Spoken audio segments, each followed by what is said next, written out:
Pamilya, alay ni Ginoong Neil Simbo at pamilya.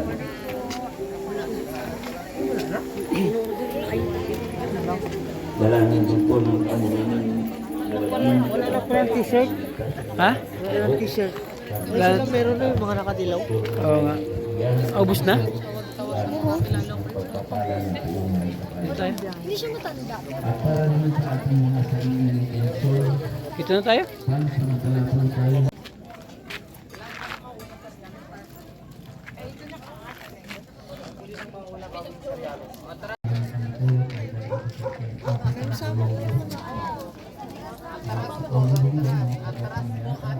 Stasyon ng cruise. Nag-stasyon kami ng cruise. First time.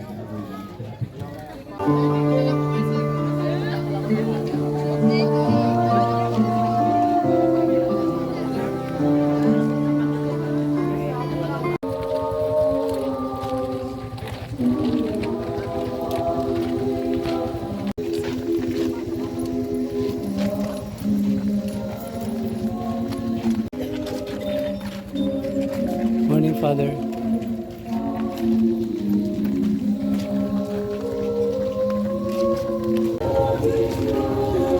Wala na po siya.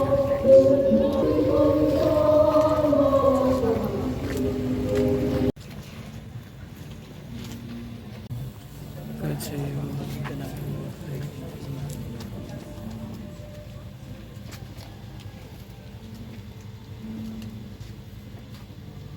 Pagbasa mula sa Ebanghelyo.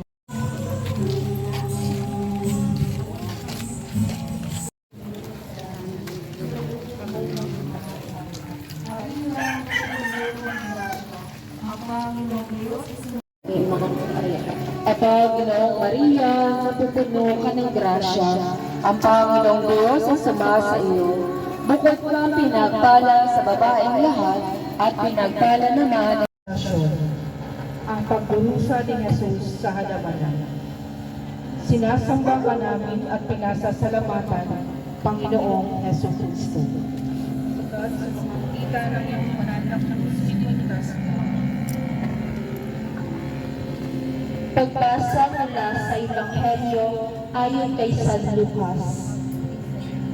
Gaya ng kanyang pinaugalian, umalis si Jesus at nagtungo sa bundok ng mga Olibo at sumama ang mga alagad. Pagdating doon, sinabi niya sa kanila, Manalangin kayo nang hindi kayo madaig ng tukso. lumayo siya sa kanila ng may isang bukol ng bato, saka lumuhod at nanalangin. Ama, kung maaari ilayo mo sa akin ang kanis na ito, gayon may hindi ang kalooban ko ang masunod, kundi ang kalooban mo.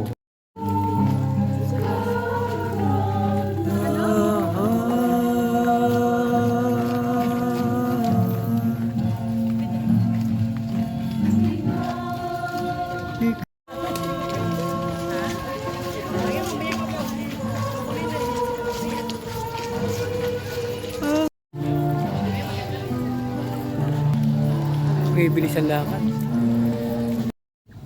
Sinasamba ka namin at pinasasalamatan, Panginoong Hesus Kristo. Okay, so yung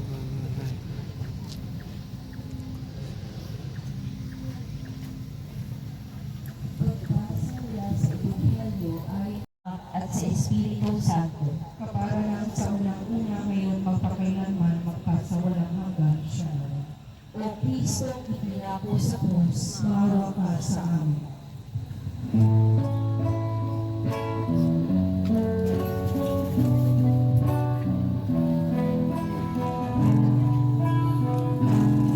Buka ng grasya, ang Panginoong Diyos ang sumati. Bukod ka, pinagpala sa babaeng lahat at pinagpala naman ang iyong anak ng Jesus. Santa Maria, Ina ng Diyos.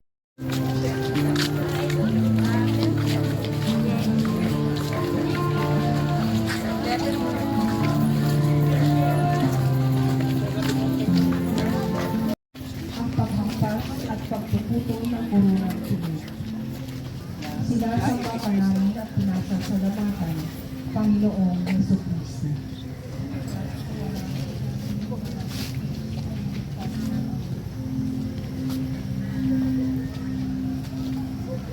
Pagbasa mula sa Ebanghelyo ayon kay San Mateo. Sinabi sa kanila ni Pilato, Kung gayon, ano ang gagawin ko kay Jesus na tinatawag na Kristo? sumagot ang mga Bakit? Anong masama ang ginawa niya? tanong ni Pilato. Ngunit lalo pa nilang isinigaw. Bango sa krus!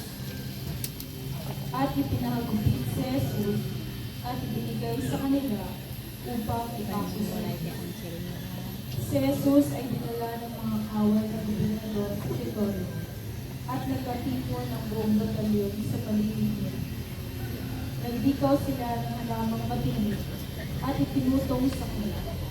Saka pinahawak ng isang tambo sa kanyang kanang kamay at palibak siyang niluduran at tumatay. Mabuhay ang hari ng mga Hudyo!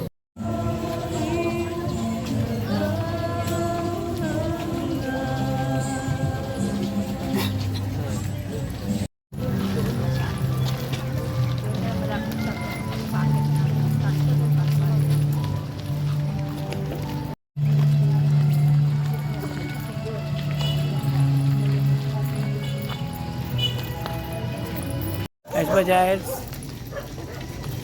Mig, okay ka lang?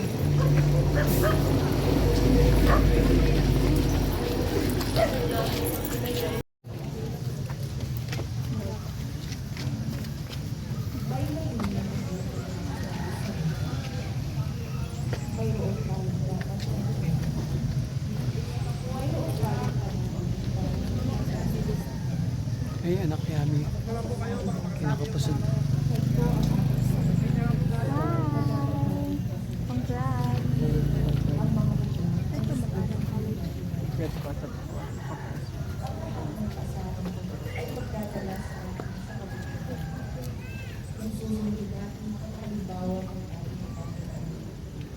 Aing lahat at pinagpala naman ang iyong anak na si Jesus. Santa Maria. Si Jesus ay nadapa sa bigat ng krus. Sinasamba ka namin at pinasasalamatan, Panginoong Heso Kristo. Pamamagitan ng banal na iniligtas mo ang pagbasa mula sa Ebanghelyo ayon kay San Lucas.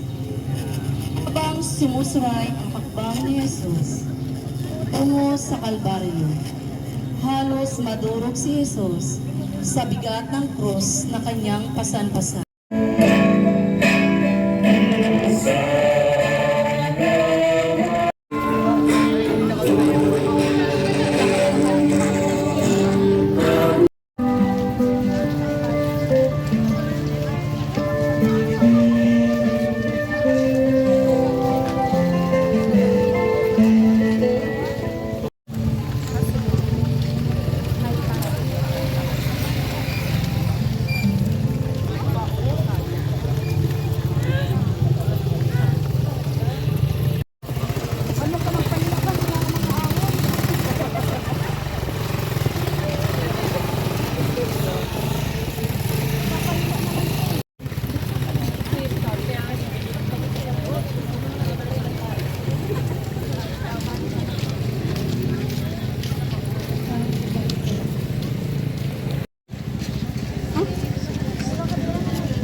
Nating mga Pilipino ay ang tinatawag na bayanihan. Ika sa atin ang pagtulungan.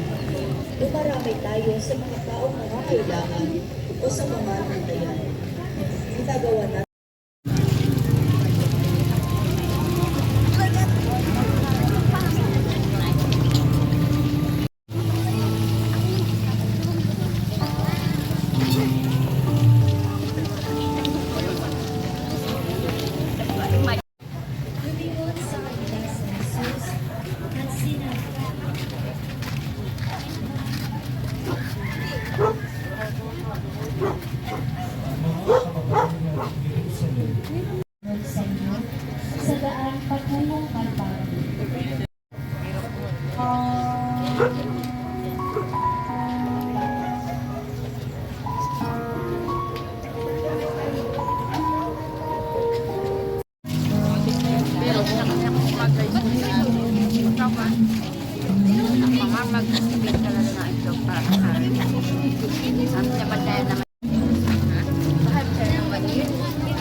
Tapos magsapalaran.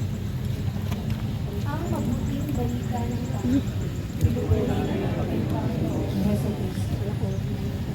nais ng tao na siya ay pinagdala. Gumagawa siya ng lahat upang siya ay nakita na maganda o mukha kagaya-gaya. At tumitingin siya sa kanlabas na kung meron ba o wala, kung sinasabi ba o wala.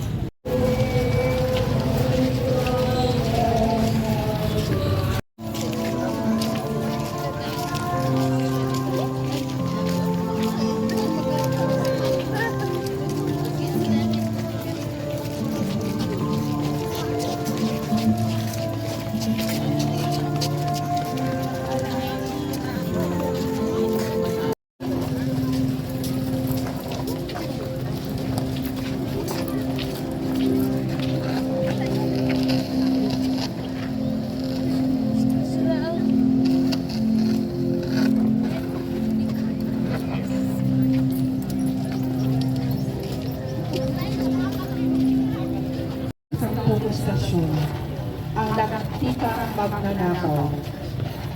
Sinasamba ka namin at pinasasalamatan, Panginoong Heso Kristo. Magbasa mula sa Ebanghelyo ayon kay San Lucas.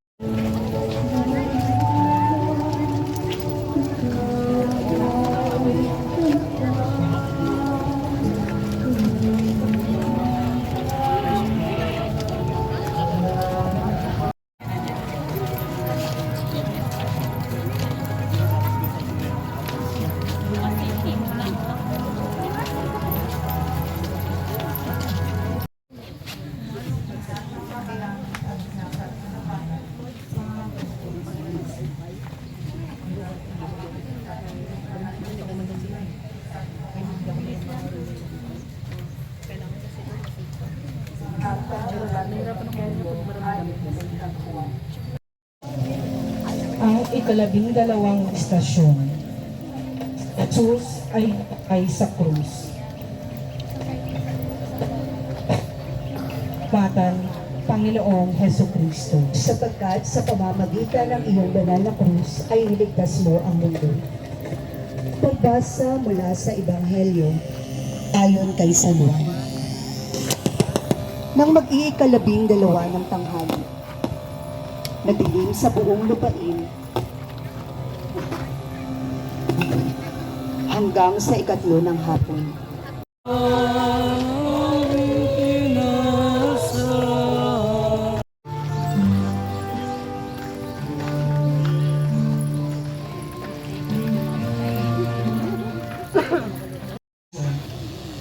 Si Jesus ay inilibing. Sinasamba ka namin at pinasasalamatan, Panginoong Heso Kristo. Sapagkat sa pamamagitan ng iyong banal na krus ay iniligtas mo ang mundo. Ang isang malaking bato, saka umalis.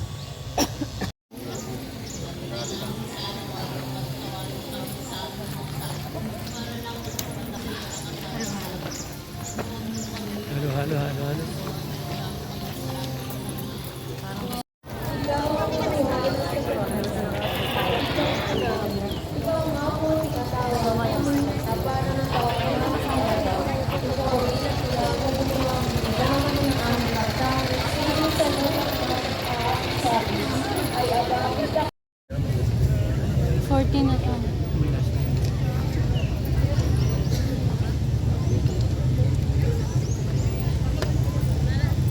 Ang ika-14 na istasyon, ang muling pagkabuhay ni Jesus. Sinasamba ka namin at pinasasalamatan, Panginoong Heso Kristo. Sa pamamagitan ng iyong banal na krus ay iniligtas mo. Pagbasa mula sa Ebanghelyo ayon kay San Mateo.